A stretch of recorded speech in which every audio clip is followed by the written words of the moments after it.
So Joanne, if you can, tell us a little bit about yourself and the work that you currently do. So my name is Joanne Stone Campbell. I'm Anishinaabe, originally from Northern Ontario, from a First Nations community called Michipicoten. And probably when I left home was about 50 people, right on the northern tip of Lake Superior. So a little bit isolated.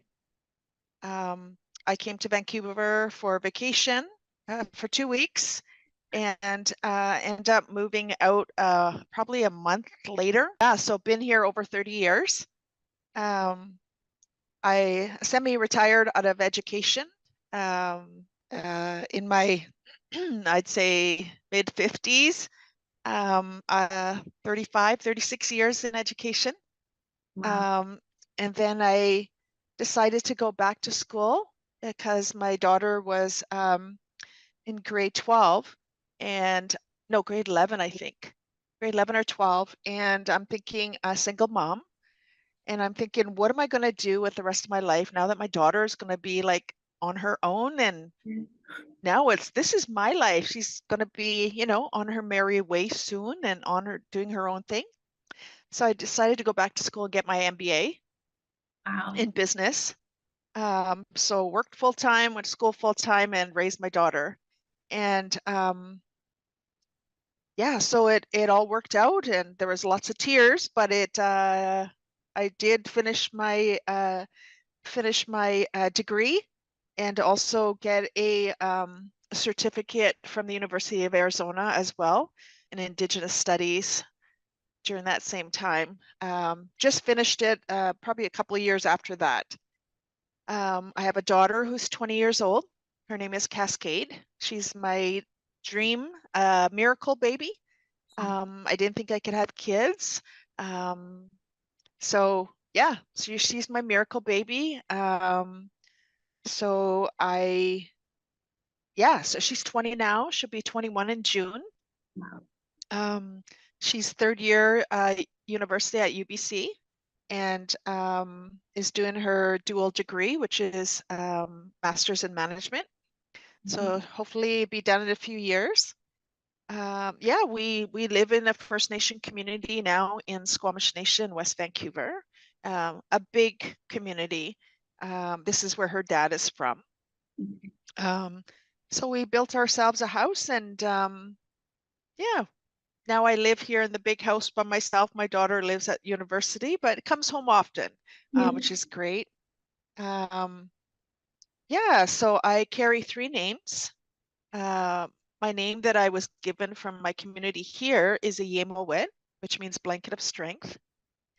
I also carry a spirit name from my people in Ontario, which is Sound of Thunderbird Speaking.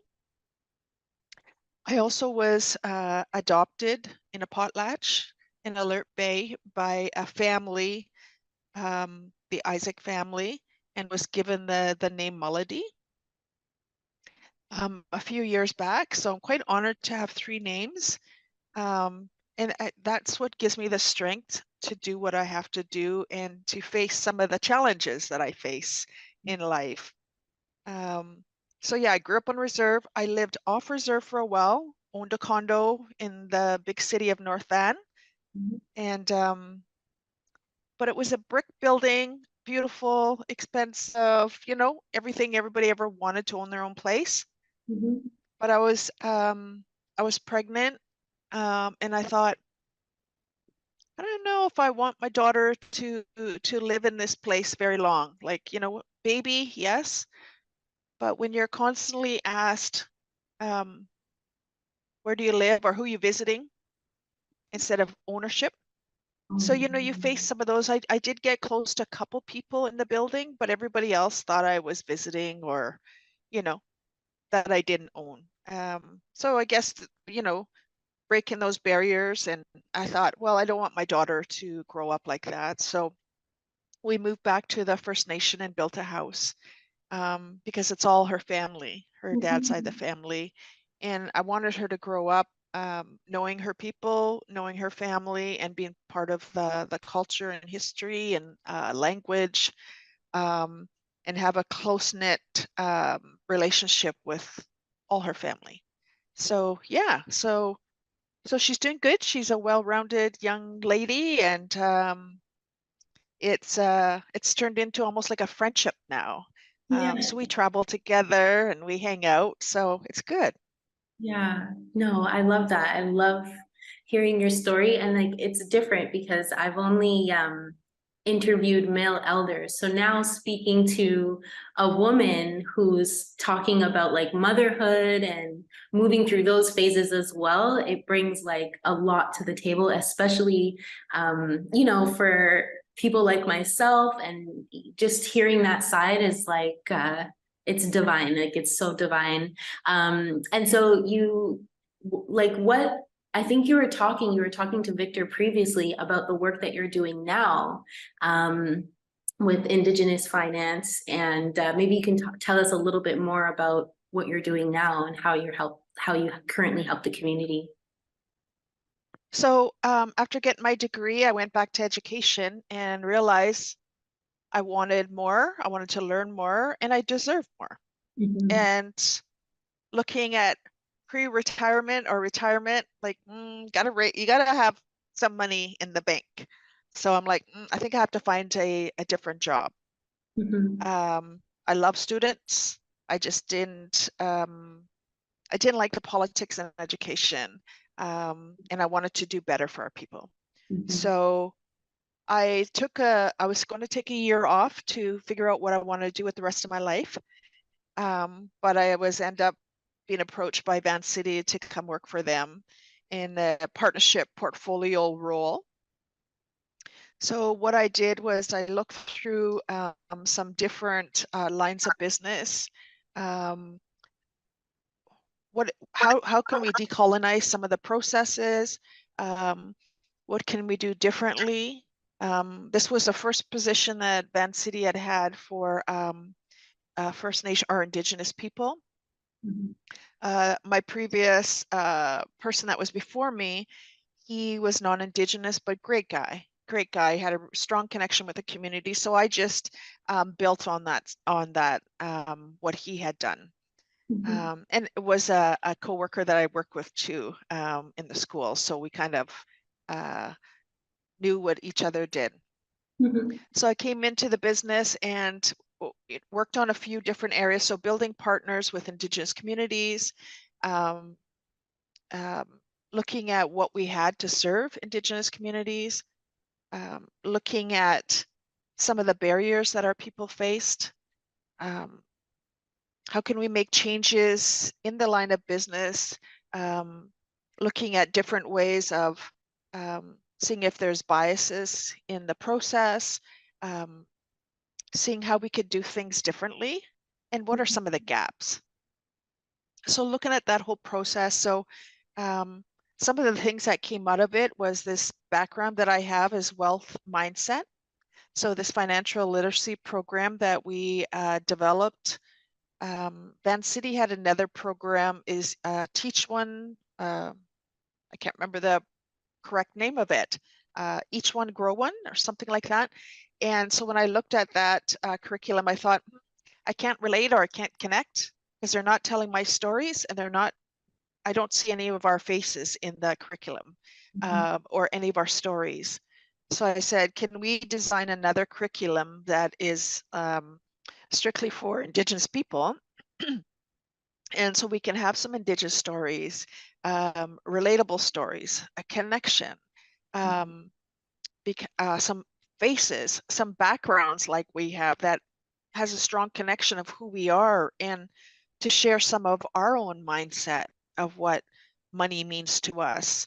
Um, so including our talking circle into it, including our elders to be part of the experience, and training our Indigenous staff at the financial institution so that they can go out and share this information. Um, so that's what we're doing now. We've trained I'm not 15, maybe internal staff. So they go out and present the curriculum. So it's a circle module, which is about a 3-hour program. And then we have the 1 hour, which is basic banking and basic budgeting. So 3 modules and that are going out to the community. The first one is a real crucial part though, is understanding what money means to you, or what has been your upbringing. So really having a deep discussion with our community. Lots of emotions come out because people were living paycheck to paycheck or living on limited funds or were considered poor or broke. Some lost to money, serious hurt and pain that money has caused our people. So just sharing some of those stories and then sharing some of our wealth. So getting people to think of, we are wealthy people. Yes. Maybe not in the sense of the mighty dollar, but for us, it's like the size of your family. We know our connections to family, right? We have so many, we just don't know our immediate family. We know generations of our family, right? Our potlatch system, what that means, our spiritual, our language, how many songs you know, how many stories you know. That's all wealth in our community is really huge. How many potlatches you have done. So honoring, so the spirituality of those things, our knowledge of our history, because it was oral history. So if you have a lot of that knowledge now, like you're a pretty wealthy person to have some of that knowledge. And how do we keep sharing some of that knowledge? So including all that in there. So we do the financial wealth. So looking at through lines of business and seeing what we could do differently or if it meets the needs of our community. So what we found out too is we don't have a branch on reserve on our First Nation, so that to be an inclusive place, to be a welcoming place, to be a little different. When our elders walk through that door, how do we support them? For maybe low income, how do we best support them? Maybe with ID issues. And how do we invest in our people who have money? How do we make the best investment for them? So those are some areas. Staffing, diversity looking at some of those areas within the Institute, hiring, but also retention. Anybody could hire, it's to keep them. Or why they're leaving, right? So understanding some of those things. So just building our Indigenous staffing is really important. And also sharing our story, telling our story in a good way. So yeah, those are some of the things that I do at Vancity. I advocated to hire a senior level position because one person can't do it all. We do have two now. So we have a director who is going to be doing some of the strategic planning of writing the document. And then we have an associate who helps me with some of our granting. So we do a lot of the granting for Vancity. Vancity gives out 30% of the money they make investment. So we give that back to the community. So I'm a big supporter of our Indigenous community. How do we reach them, and how do we share some of our wealth with our Indigenous communities? So building that platform in housing, entrepreneurship, business partners. Yeah, so doing that kind of work, going into our community is really, really important. So we try to go in because one of our hereditary chiefs said it's not a service we want a relationship. So that's where we try to go. So being in the community for many years, I know a lot of the contacts and I have a strong relationship with a lot of my partners in supporting them. I don't know everything about banking. So we have specialists in different areas, and we're trying to find more Indigenous people who are specialists in those areas to support the work that we're doing. Yeah, so it's pretty interesting. Yeah. Yeah, it's definitely well-rounded. I feel like where you chose to do like the bulk of your work now around finance. Like finance touches everything. But what I love the most about what you said is getting into our money blocks and like really learning where did we even learn about money in childhood and what did we see. So that part really gave me chills because just from my own journey and like speaking with other people as well. But let's kind of get into the question. So my first question is, can you share what you feel characteristics of eldership are? So what do you think key characteristics of eldership entails? So I think there's really no set age in our communities. Like I think I'm still young, going to be 60 this year.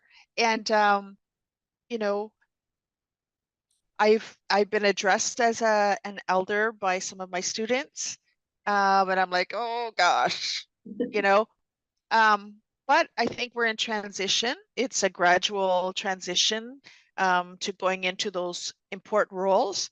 Um, and I think some people are elders at 55 in our community. Mhm. Some are elders at 65. Mhm. Some people will look at elders at 75. Some will look at people when they're quite involved in the community or do some great things. So people will look at elders as a different character. So I can't really pinpoint as to one or the other or an age or yeah. So I think a lot of our elders' characteristics is that they have a lot of knowledge, life experience, been there, done that type thing. They provide guidance from their own experience as well. This is what worked for me.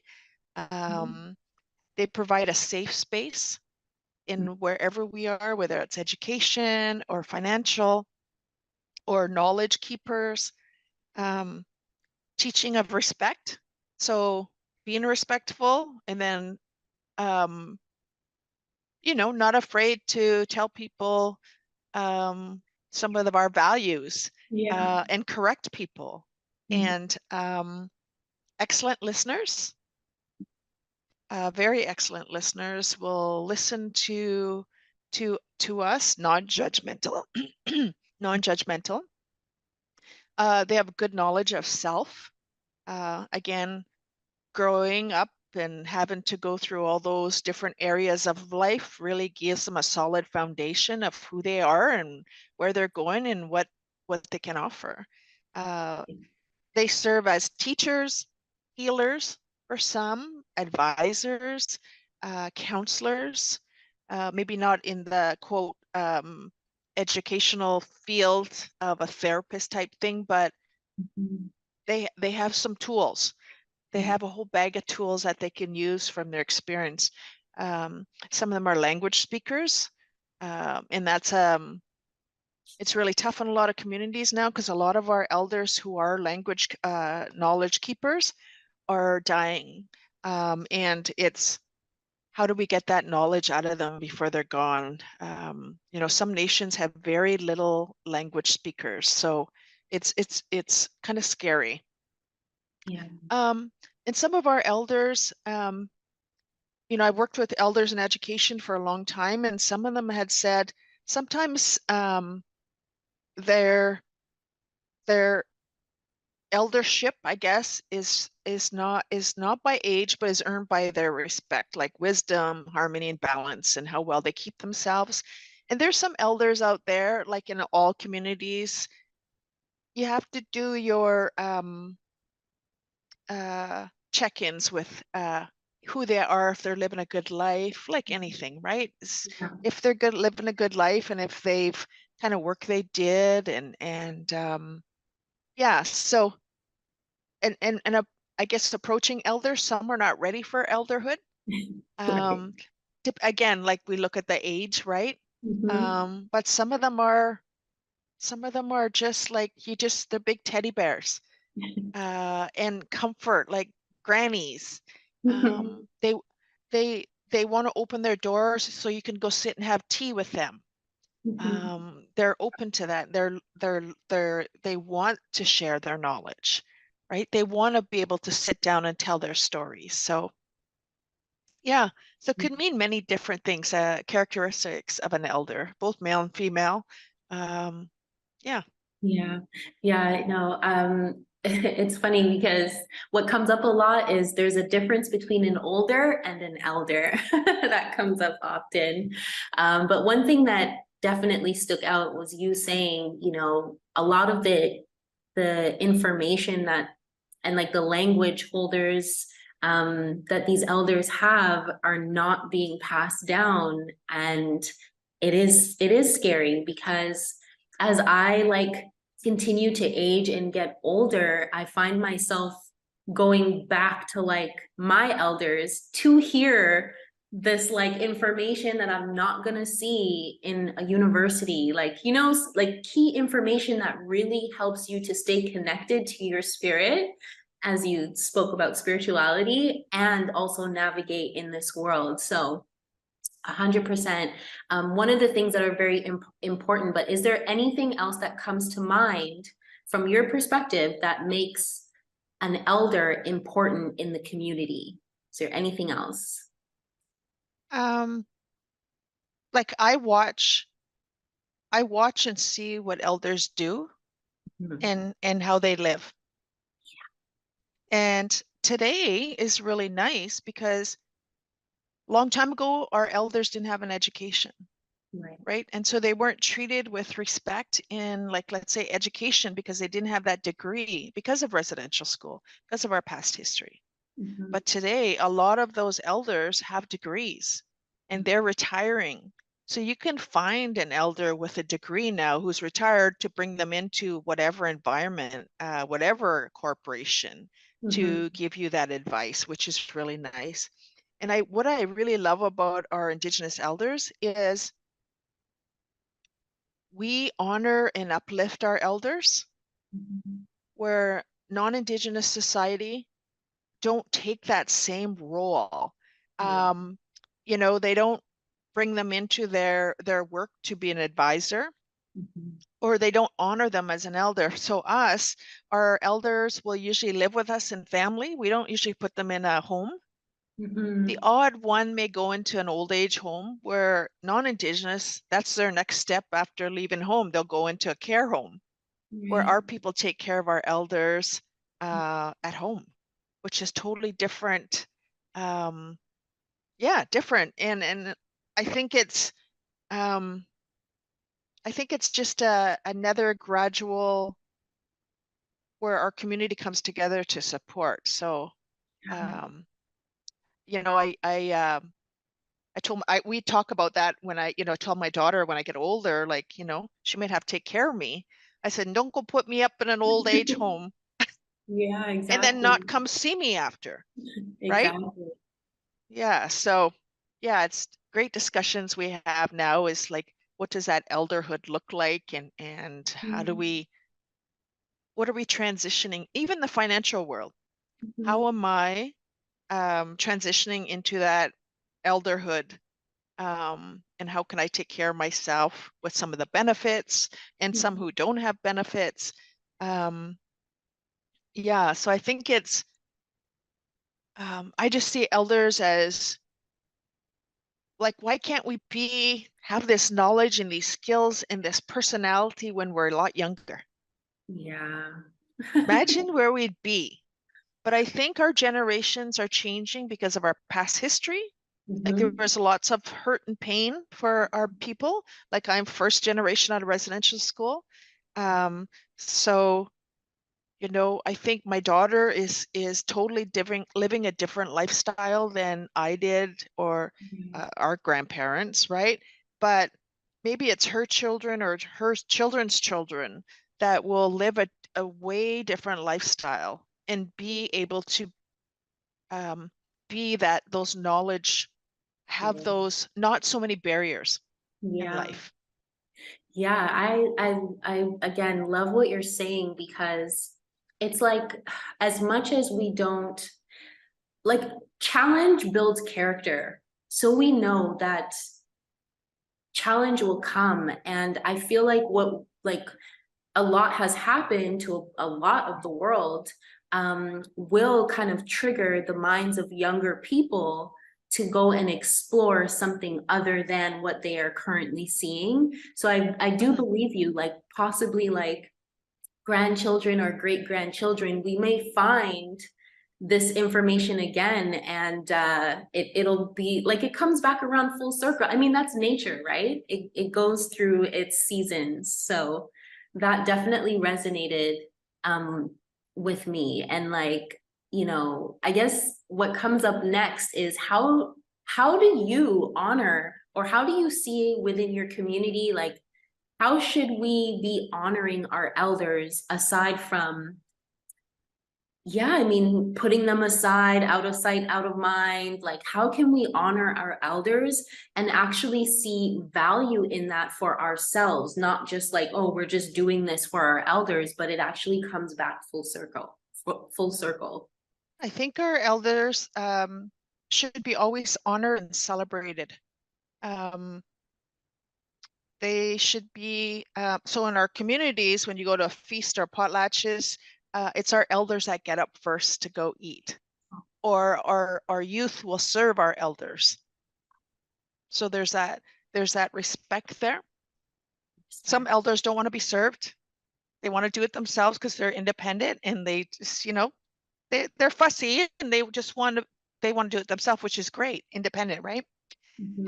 Certain elders will sit in certain spaces that are designated for our elders, whether it's health or whether it's honor or respect or whatever that may be, but there's certain areas just for elders that us, you know, young people can't sit.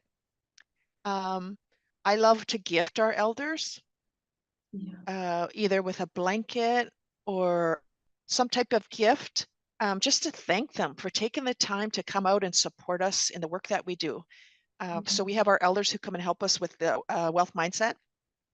So we pay them an honorarium so that they could, you know, help them in their pension too, is right. So, but I think being in education, we have to treat our elders as almost like they have a PhD. Because they have that knowledge that no one else has. Exactly. And yeah, they don't have the degree. Some of them don't, but they have lived experience that is so huge, right? So, you know, people say, oh yeah, we should just pay them, you know, $50 or whatever. We're like, no. How much, you know, you look at the pay grade of corporations bring in for their big speakers. And then for maybe other speakers, they'll just like lower their rate. So where do we meet in the middle somewhere, especially for our elders?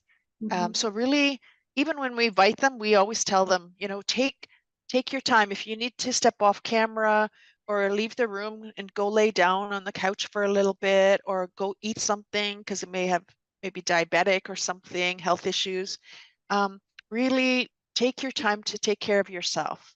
We understand that maybe you can't do a whole day. You maybe only do a few hours.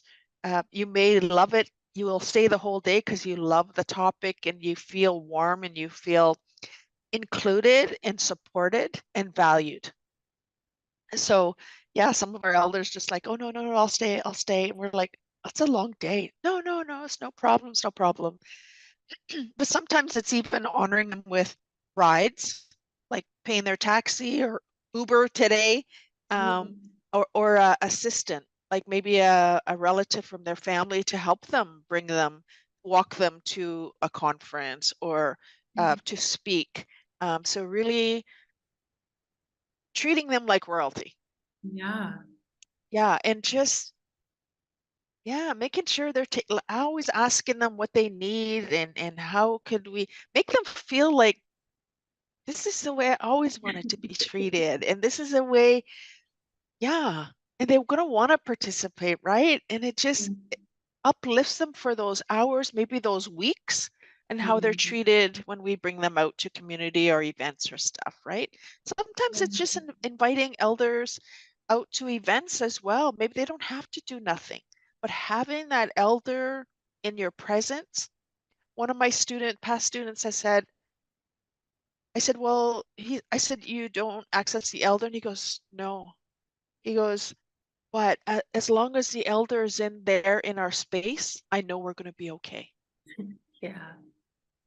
So it's not about getting them to work for their money. It's having their presence so that they could learn and feel value, and so that they could feel healthy. Part of their wellness plan too is be a part of things, to learn and to grow and to heal, right? So I just think about how I would like to be treated as an elder when I go somewhere, to be asked for my knowledge, to be asked for my presence, um, and to be valued for Exactly. my worth. Yeah, the respect piece that you bring up often, it's like remembering or allowing elders to remember like they are important. You are important.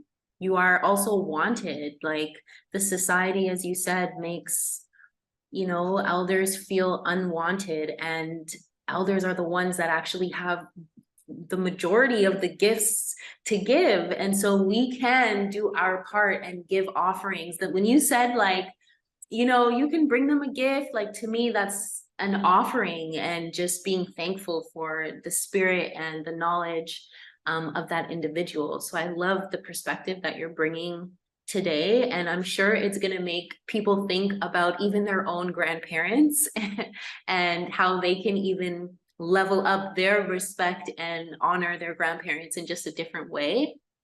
And Um, to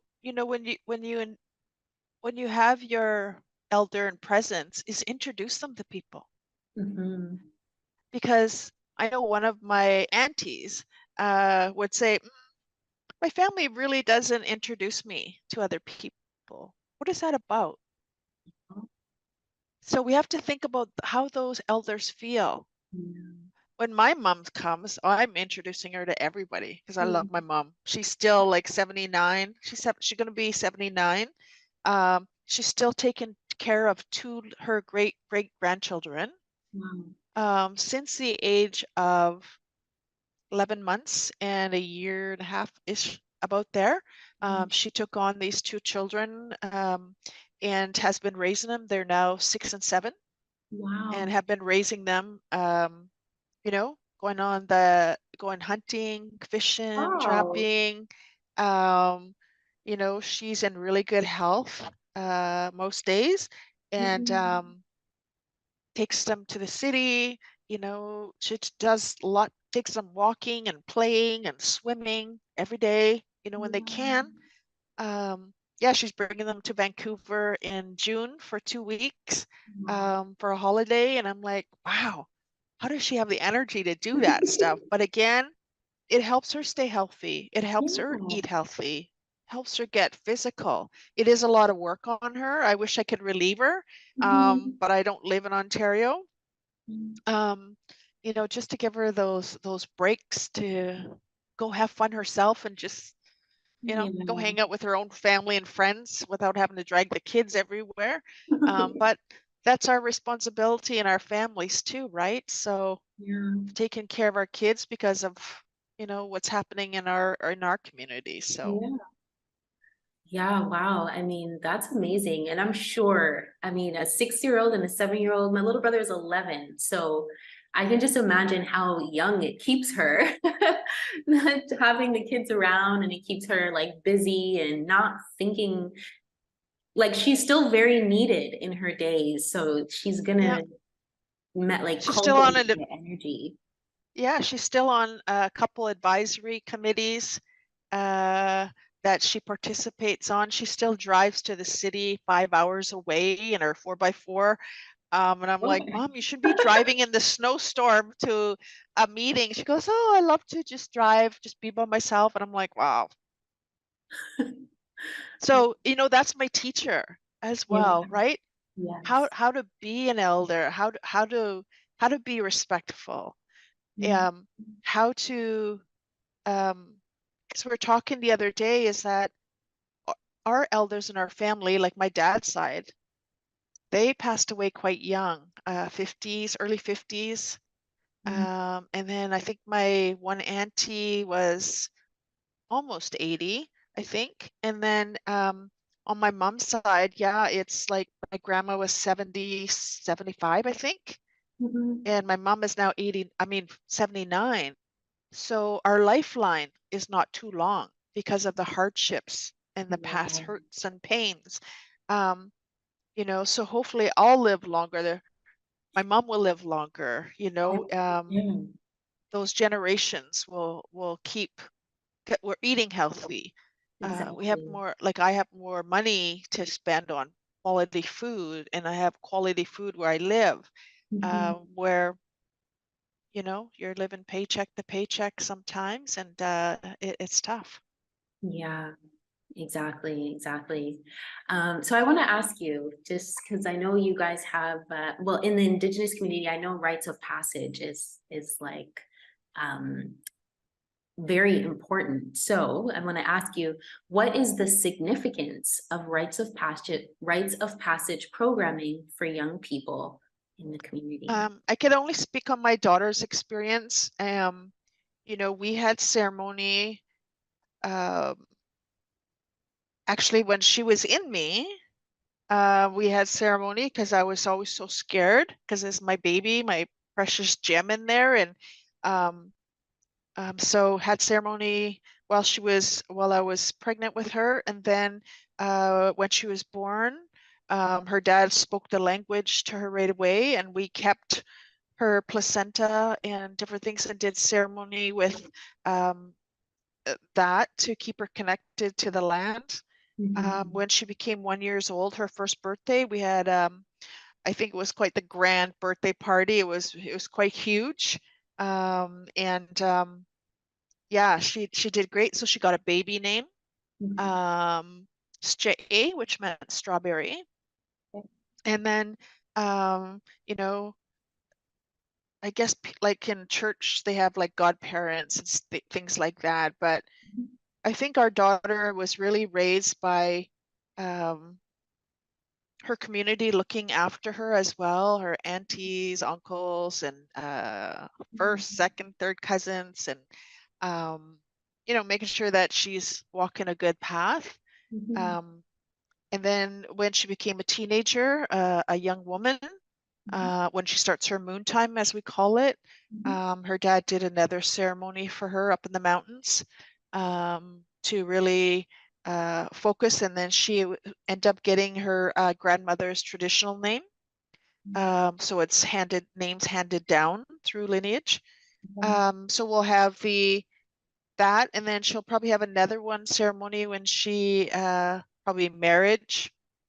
So that was her coming of age ceremony, that once she went up the mountain, probably marriage, and then I think death is another one. So when people die, they have lots of ceremonies and they have celebrations 4 years after. Some are 1, some are 4 years after, to celebrate all the people who supported, to share her picture or who's ever passed on, so their picture. So there's that another ceremony after that. So there's quite a few ceremonies that our children will have to follow and hopefully continue that journey.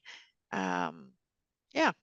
Okay. And so like significance, like how do you feel it, like do you find ceremony being very significant? Does it like these rites of passage experiences, do you feel that it like really adds to the present person and like the future person that they become?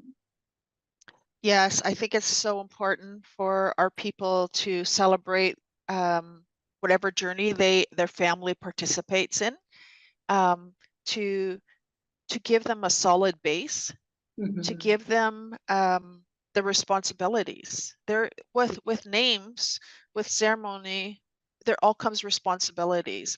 Our children, our people need responsibilities.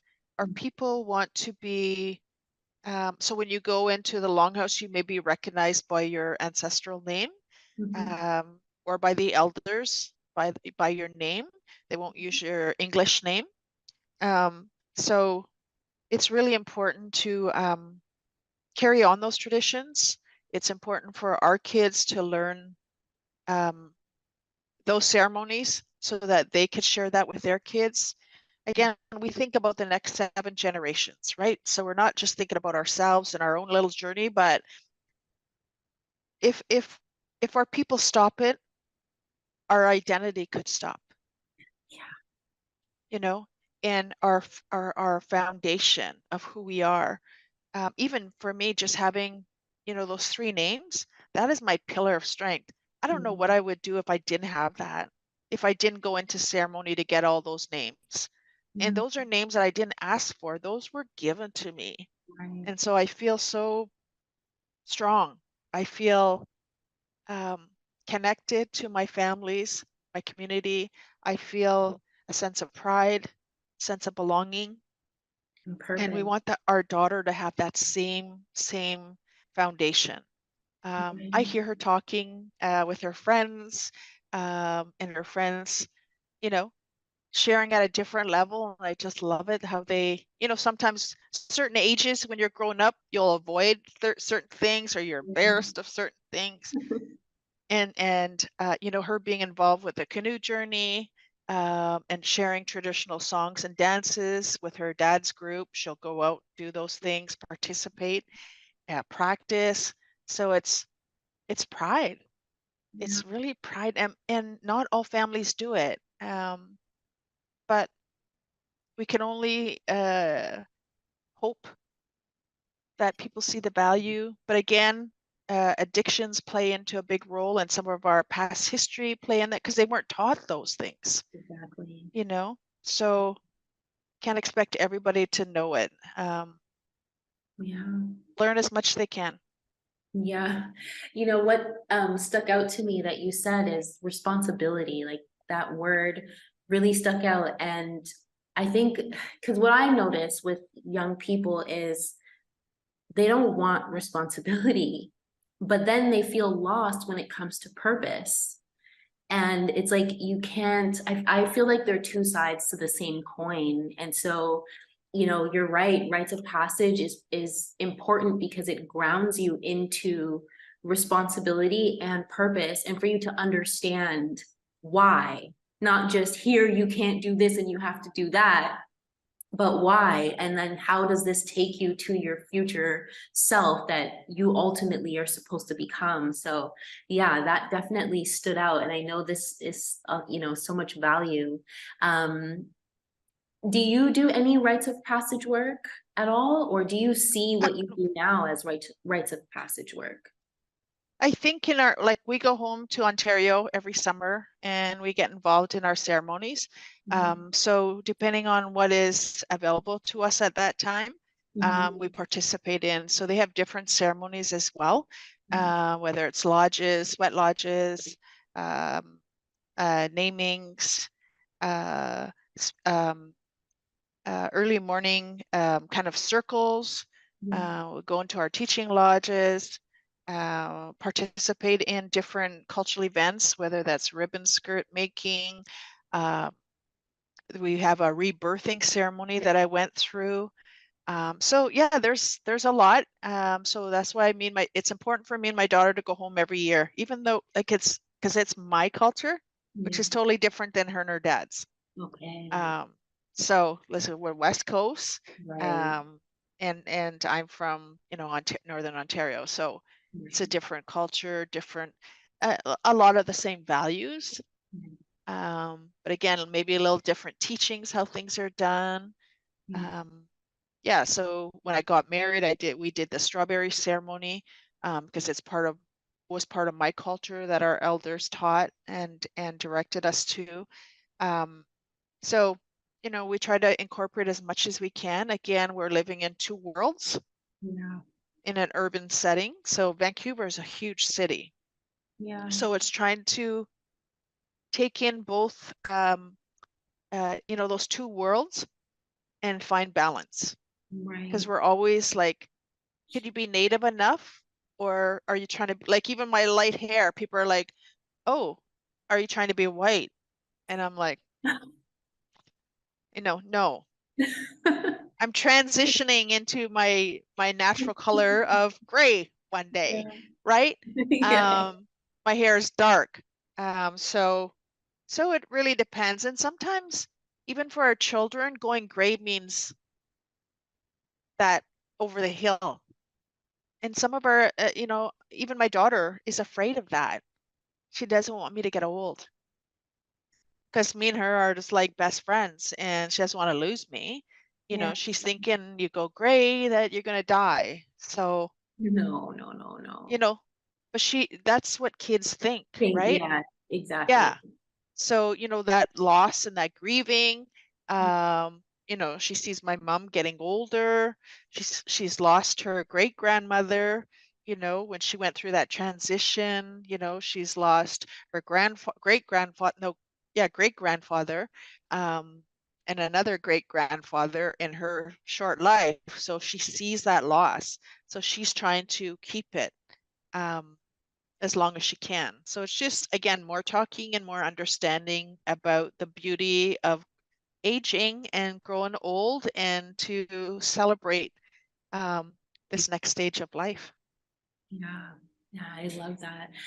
So like just through rites of passage, you said you go back to Ontario sometimes. So when you are doing whatever work that you do as part of those sessions, what would you say the most important lesson you've learned over the years have been?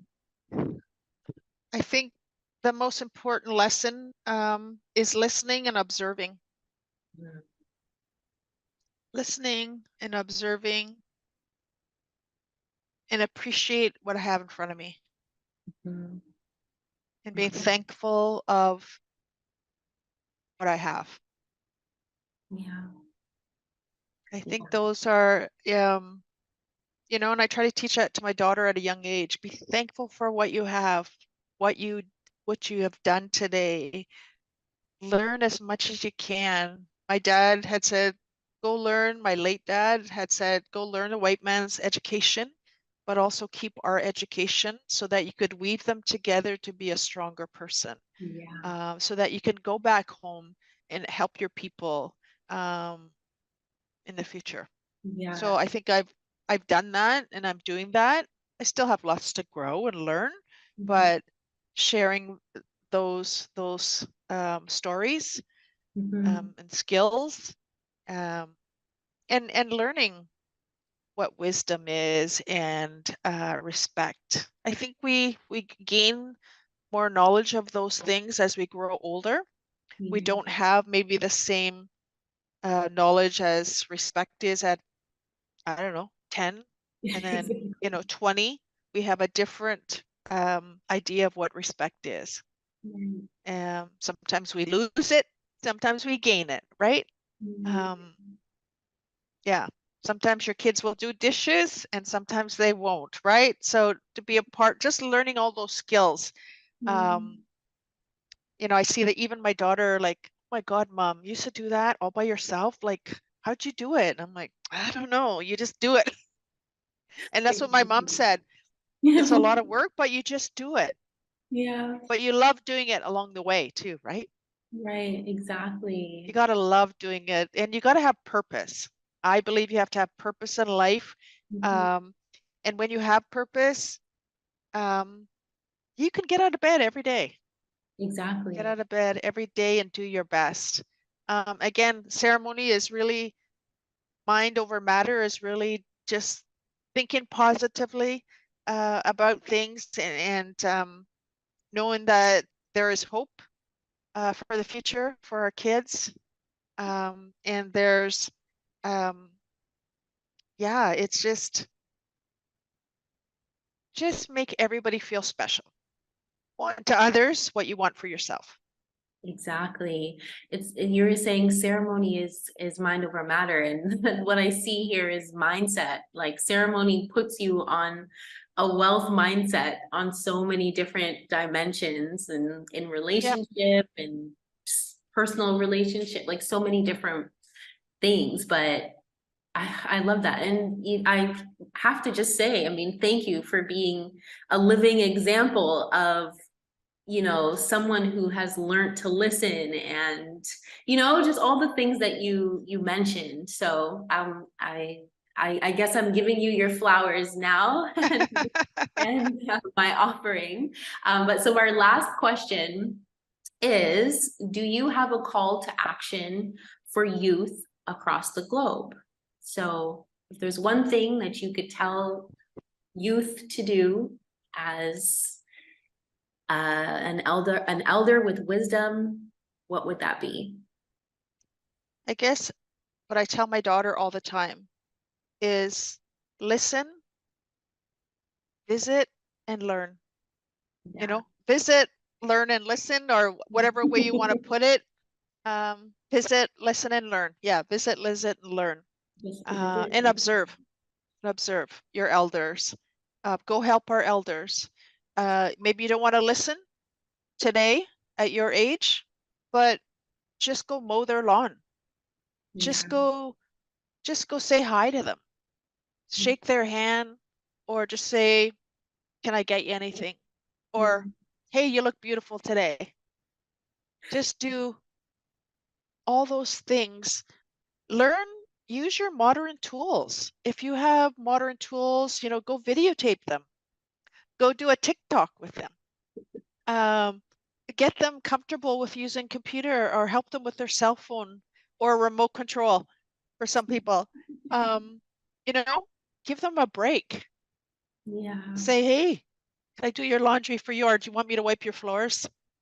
I see my elders out in the community, and I'll just go over and say hi to them and just acknowledge them. Yeah. Just, my mom, I call her all the time just to know she's loved and thought about, even though we live across country. Um, and yeah, involve them as much as you can. Be proud of them, whether it's your parents or your grandparents. Don't leave them alone too long. Yeah. Yeah, make them feel special and appreciated and valued, and honor them wherever they're at. Just be in their presence. Um, yeah, I just think about all the elders that we met with. Um, I can never take away those special moments that was created at those times of, I was learning from elders. One of the elders would, um, she's always so beautiful. She would wear her leather skirt and her leather jacket and her red shirt and high heels. And I'm like, gee, I can't even do that anymore. And she was in her mid 70s and come to Wow. work, yeah, she was a young elder, and she had dark hair. She always dyed her hair too. And then she's like, I don't know why people don't want to help me. Like I'm mid 70s. And I said, well, you look so young. You look very young and beautiful. And people think you're young, so they don't want to offer you a seat because you're walking around with that skirt and those high heels, and they treat you like probably a young woman. Yeah. Um, she's like, and I said, well, and your hair is dark, so it's not gray. So people assume old elder is gray, Yeah. right? So she's like, well, I'm going to transition to my gray hair now. And she said, as soon as she did that, people Everything. would pick her up on the side of the road when she's walking. At Aw. the bus stop, they would give her a seat. Um, yeah, they would just like do seem like the respect grew because her hair color, which is sad, Very. Yeah. very sad. Um, my mom goes gray, and then she goes dark, regular color. So she's trying to figure it out. And I said she could do whatever she wants. If she wants to be blonde today or brown hair, um, that's okay. Don't judge Exactly. her. So keep your judgments down, because there may be some issues that they had, based on our history and our culture. Um, but don't overstep elders. Really ask them advice or a direction. Um, or maybe they won't have anything, because sometimes an elder will tell you a story and you're to find the teachings in it. Mhm. They won't tell you the teachings or the learning. So Right. you got to be listener and to be able to figure it out. They Yeah. don't give you all the answers. Well, they Yeah. do, but they don't tell you this is the answer. Yeah, yeah, Yeah. yeah, yeah, yeah. Yeah. So, yeah, so I just think, I make sure that my daughter, because you can only help who will listen, Exactly. right? So I just got to keep telling my daughter over and over. Um, and hopefully she gets it and other people will see how she treats her elders. And, you know, as long as she's doing it, she's going to be teaching somebody else how to do it. So Exactly. Yeah. Thank you so much, Joanne. Like, I really appreciate your time. I really appreciate just everything that you've shared. And I know anyone who watches this episode is going to leave with something to think about. And that's really the intention, right? It's like I love that I get to be a part of this series because again, just like your daughter, like I also value the elders that I have around me. And some of them are not even physically around me, but those stories are gold. Those are the stories that I remember like in a moment. And it really helps me to make appropriate decisions. So I thank you so much. alrighty, well, thank you so much and great meeting you and hopefully Yeah. see you again. Yes, I hope to meet you again. Thank you so much. Take care. Take care. Bye.